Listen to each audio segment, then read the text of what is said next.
Data, information, and a story. 3 totally different things. Data is what you get completely raw. Information is you take that and you process it and you see some patterns. And then story is how you weave it into a narrative. My name is Kelsey Taylor. I'm a geographer and a cartographer. Infographics can tell a powerful story by taking data and making it information. That's what they're there for, but they can communicate it in a way that people can understand. And I think that's something that's really powerful. People learn in different ways.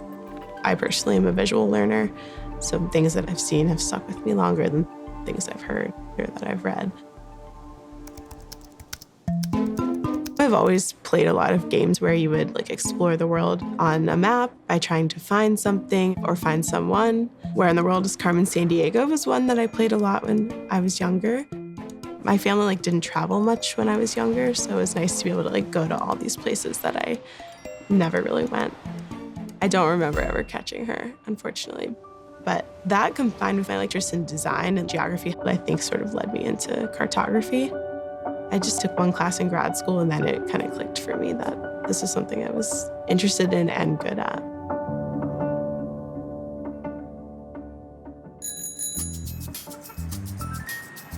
I'm passionate about biking. So my Biking in DC infographic was created for my cartography and geovisualization class in grad school, showing where bike crashes happen in DC.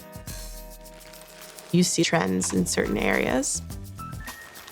An infographic component that looked like a bike and had pie charts for the wheels and then bar charts where you would have a rack on the back of the bike and then a little narrative. On the day of the presentation, it was a little rainy and I crashed my bike. So I got to school and my pants had ripped. Then I had to give my presentation and my class was a little horrified that I had been in a crash. My professor was very encouraged by my presentation, but told the rest of the class, don't get so invested, which is probably for the best. Yeah, I was a statistic that would have ended up on my map if I had done it a little bit later.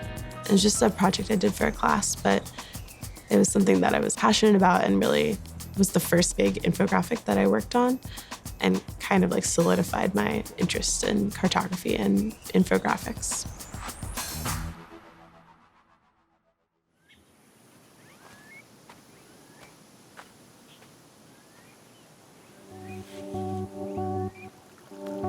My national parks project that I have a grant for from National Geographic is to travel to a number of national parks in the US, and I'm mapping them to sort of work on this story and communicate climate change in a way that I haven't really seen done so far.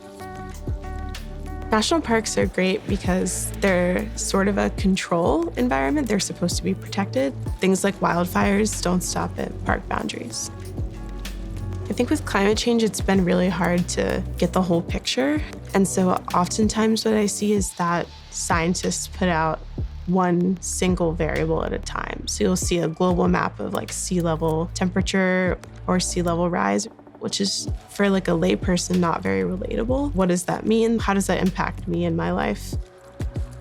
So what this project is doing is mapping these parks, different types of data. So we see fires, we see hurricanes, glacial retreat. We see all different types of indicators of climate change mapped together across different geographies to show that this isn't just one type of change. There's all different types of things happening in the parks. I think using infographics here will be really helpful for people who are skeptical of climate change or maybe are resistant to the idea, or even those who just don't understand it. And for this project, using an infographic to present something in a way that's relatable. So it's not a global problem. For them, it could be regional, it could be local, it's all of these things. I think my goal as a storyteller is to tell a story in a different way that you haven't seen before, or to show a different perspective that you haven't heard before. I think some people can be perceived as being ignorant towards something like climate change, but really they're just not presented with the right types of storytelling or visual examples to help them better understand what's actually going on.